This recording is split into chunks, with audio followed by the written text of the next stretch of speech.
Selamat malam semua kalong malam pecinta horor. Kembali, aku akan menceritakan kisah mistis yang dialami salah satu narasumber aku saat tinggal di rumah kos Jakarta.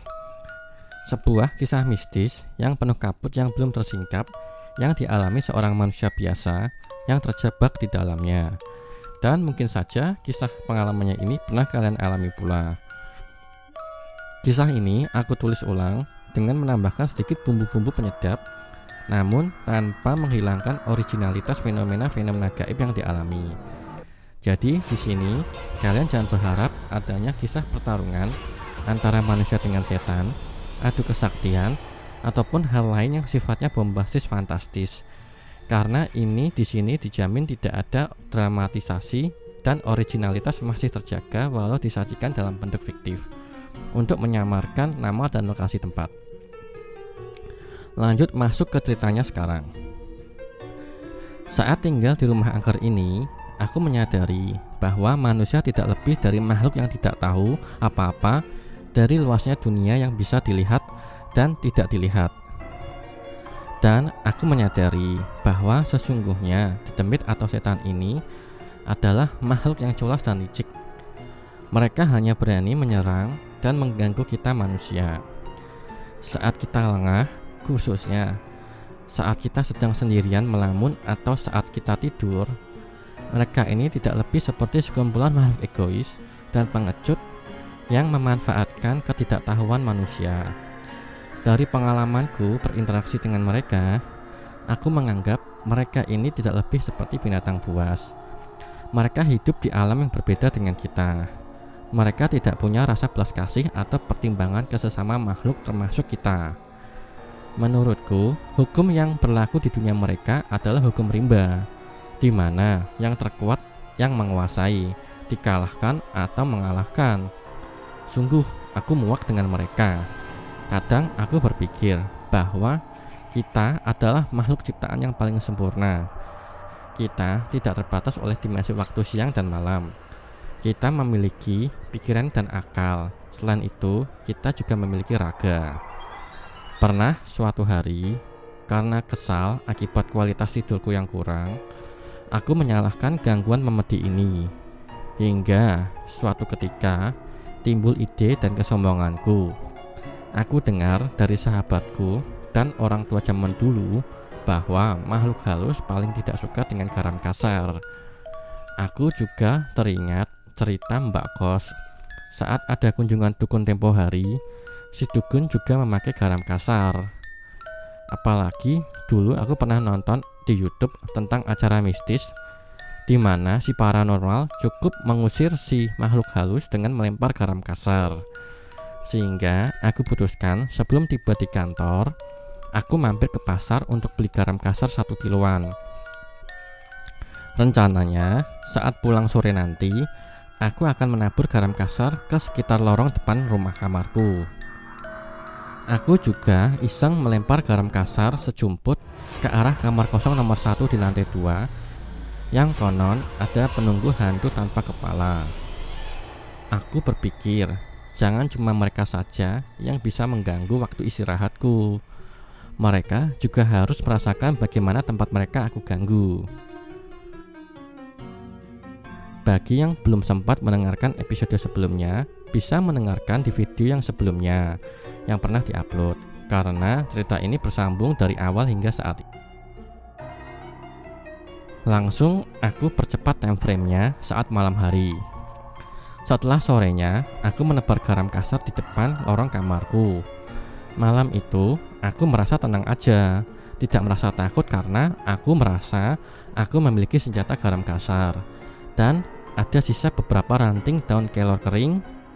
Selain itu pula, berbekal penuturan kawanku yang indigo, di mana dia pernah mengatakan kamarku sudah netral akibat bantuan daun kelor, yang kali ini aku hendak menceritakan kisah teror gaib yang dialami tetangga sebelah kamar aku persis. Aku secara tidak langsung juga sempat mengalaminya. Tetangga sebelah ini adalah laki-laki yang berasal dari Pekalongan. Aku tidak begitu mengenalnya. Mungkin karena kita sibuk dengan pekerjaan masing-masing. Yang aku ingat, Kami hanya berpapasan pada saat pagi hari saat akan berangkat kerja. Dan itu pun jarang sekali kami bisa bertemu. Sebut saja namanya Andi. Setelah kejadian, aku didatangi oleh sosok kuntilanak lewat mimpi. Pas aku lagi sendirian di kamar, ya jam 11-an malam, aku kala itu lagi main game online di Android.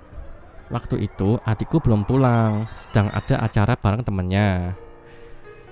Kala itu aku lagi tiduran di tempat tidur milik adik yang dekat jendela koridor, karena kamar ini hanya memiliki 2 jendela dan lokasinya di samping kasur milik dia. Saat tengah asik-asiknya main game, aku mendengar suara langkah kaki yang diseret-seret di koridor. Suara langkah kaki tersebut anehnya seolah-olah hanya berjalan bolak-balik di koridor depan kamar saja. Suaranya mirip seperti suara karung plastik yang diseret-seret. Seret, seret, seret, seret. Aku pun terganggu dengan suara tersebut. Aku mikirnya agak aneh saja tuh suara. Karena awalnya aku mengira ada orang sedang memasukkan barang ke kamar. Tapi kok nggak terdengar suara pintu terbuka. Lalu aku berpikir, apakah ini suara sampah yang dibongkar oleh kucing liar? Karena pernah ada kejadian kucing liar masuk ke rumah lalu membongkar isi sampah di depan kamar. Tapi aku berpikir lagi dan berkonsentrasi fokus dengan suara yang berada di luar. Dari tadi terdengar suara seperti langkah kaki yang diseret. Suaranya agak samar-samar namun berulang. Aku awalnya gak berani mengintip lewat jendela karena aku teringat kata-kata orang pintar tempo hari. Kalau semisal terdengar suara-suara aneh di sepanjang koridor, itu berarti kemungkinan mereka sedang bergentayangan. Kan aku bisa shock kalau pas ngintip dari jendela terus muncul penampakan serem macam muka serem langsung di hadapanku. Aku waktu itu gak berani ngintip, masih takut-takut tapi penasaran. Bagaimana sih? Tadi pagi berani, malah nantangin nabur garam kasar. Begitu malam tiba malah akhirnya ciut juga nyali, pikirku saat itu. Terus aku memantapkan diri. Setelah mengumpulkan keberanian dengan asumsi mereka gak bakal bisa masuk ke kamarku, aku pun ngintip sedikit dari celah gordin. Walau tetap saja masih takut. Pas aku ngintip, tuh ternyata lorong koridor dalam kondisi sepi, gak ada orang. Yakin nih, kayaknya si Andi lagi masukin barang ke kamar, pikirku sambil menghibur diri. Dasar geblek, malam-malam berisik amat, sambil aku ngomel dalam hati. Langsung dah aku putuskan saatnya tidur aja. Pas aku akan tidur, mendadak aku mendengar suara sayup-sayup tapi agak pelan. Suara tangisan perempuan. Sempat muncul kegundahan di hati ini. Sorry ya, malam itu aku seperti pelin-pelan, berada di perbatasan antara rasa takut dan berani. Sempat menyesal juga akibat aku menabur garam di kamar kosong. Takut ada pembalasan dari hantu yang ada di kamar nomor 1. Namun aku menenangkan diri dengan berasumsi aku merasa masih aman karena yakin kamar sudah netral. Aku waktu itu mensugesti diriku kalau aku masih aman. Jadi waktu itu gak terasa panik, tapi dalam hati sambil baca ayat-ayat doa. Kalau aku rasakan suara tangisan itu berasal dari kamar sebelah, entah di koridor depan kamar tersebut atau di mana aku gak begitu tahu. Tapi aku yakin 100% kala itu suara tersebut tidak berada di dekat kamarku. Dan itu yang paling penting. Aku waktu itu langsung berusaha tidur dan menyalakan lagu di HP supaya aku merasa aman saja. Lampu kamar pun tidak aku matikan. Aku juga mengirim WA ke adikku untuk dia segera pulang. Asli, waktu itu aku kacau banget lah. Pas aku mencoba tidur, aku sih merasa aman-aman aja dan tidak merinding. Makanya aku yakin banget kalau itu suara berasal dari kamar sebelah. Aku tidak tahu apa yang terjadi di kamar sebelah, tapi dugaanku tentang asal suara ini ternyata benar. Keesokan paginya, saat aku akan berangkat kerja, aku berpapasan dengan si mbak penjaga kos di tangga. Dia buat cerita kalau barusan dia disuruh ke pasar untuk belanja buah kelapa muda hijau dan kembang 7 rupa oleh Andi, si anak Pekalongan. Ternyata semalam anak tersebut mengalami gangguan horor. Sebenarnya Andi juga hitungannya masih penghuni barulah di rumah kos. Mungkin mereka ingin menjahili dan menunjukkan eksistensi mereka ke Andi sambil mencari mangsa baru. Menurut cerita Andi melihat sosok wujud perempuan berambut panjang berpakaian lusuh. Sosok ini berdiri di ujung kamarnya. Sosok ini berdiri membelakangi Andi. Jadi Andi hanya bisa melihat bagian belakang sosok ini. Namun fenomena penampakannya cuma sekejap saja, hanya sepersekian detik. Belum sempat Andi mencerna kejadian barusan, terdengar suara tangisan berulang dari dalam kamar mandi. Menurut penuturan si Andi, sosok kuntilanak ini nampak seperti mondar-mandir di sekitar kamar mandi dan dekat meja tempat tidur. Walau penampakannya hanya muncul sekilas, namun bayangan sosoknya terasa bergerak sepanjang malam itu. Alhasil, si anak baru ini semalam katanya tidak bisa tidur. Selain bulu kuduk terasa merinding tiap kali merasakan kehadiran sosok ini, sosok bayangan yang berkelebatan di sepanjang malam tersebut cukup mengganggu dan bikin jantung berdegup tidak karuan. Dalam hati, aku juga sempat senang karena aku pikir akhirnya mereka dapat mangsa baru. Jadi gak bakal gangguin aku lagi. Asik, ada tumbal baru nih, pikirku. Tiba-tiba aku jadi merinding setelah mendengar cerita itu. Padahal niatku hanya bercanda saja. Aku merasa ada yang ngikutin di belakang leher belakangku. Jadi lebih dingin. Mungkin kalau mereka diceritain malah mereka senang kali ya.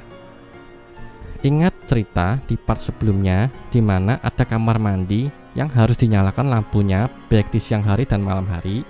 Ya, kamar inilah yang dimaksud oleh orang pintar itu. Waktu itu emang penjaga kos belum info apa-apa terkait lampu yang harus dinyalakan ke Andi selaku penghuni baru. Takut malah gak jadi ngekos. Sejak kejadian ini, lampu kamar mandi di kamar dia selalu dinyalakan. Dan dia termasuk orang yang berani juga, karena sampai aku keluar dari kos, dia masih tinggal di situ. Kesan yang pertama kali aku dapatkan setiap kali mengingat kejadian mistis di kos adalah kejadian-kejadian yang membuat aku kembali berpikir betapa kecilnya aku di tengah rahasia yang tidak kupahami. Aku gak berniat menakut-nakuti. Aku hanya sekedar berbagi. Ada kalanya hal-hal seperti ini bisa menjadi pelajaran untuk mawas diri, bahwa sebagai manusia tidak sepantasnya kita bersombong diri. Akhir kata, aku tutup episode ini dengan satu pesan. Ada yang lebih besar dari apa yang kita ketahui di dunia ini.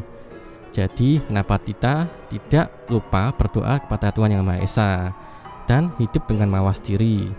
Jangan lupa untuk like, share, leave comment, dan subscribe ya, karena cerita ini bersambung terus dan berkelanjutan masih panjang episodenya.